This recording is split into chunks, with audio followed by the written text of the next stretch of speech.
Have you ever wondered why Google keeps showing you ads about topics or brands you're not interested in? Let's control the ads you see across Google with My Ad Center. Navigate to myadcenter.google.com and click See All. Start with the Topics tab. Here you can find advertising topics Google thinks may be relevant to you.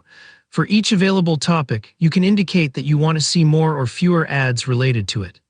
For example, maybe you're interested in technology or travel but don't care much about jewelry.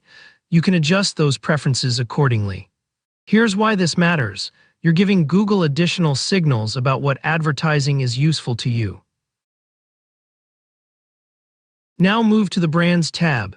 This works in a similar way, except instead of broad topics, you're giving feedback about particular brands. You can tell Google that you'd prefer to see more ads from certain brands or fewer ads from others. Again, think of this as a preference rather than a block list. Selecting fewer ads from a brand doesn't guarantee that you'll never see an ad from that brand again. Next, open the Sensitive tab. This is different from simply asking Google for fewer ads about a normal topic. Google currently provides controls for limiting ads related to categories including dating, pregnancy and parenting, and weight loss. Turn on the limitation for any category you'd rather avoid. If you keep personalized ads enabled, it's also worth checking Manage Privacy.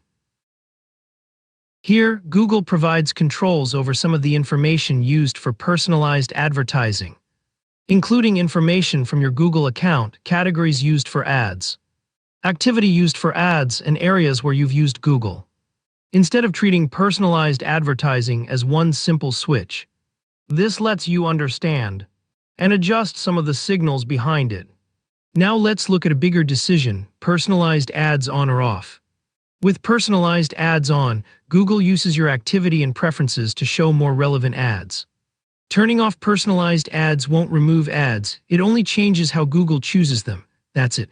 If this tutorial helped, like the video, subscribe to How to Tech Hub, and turn on notifications for more practical tech guides.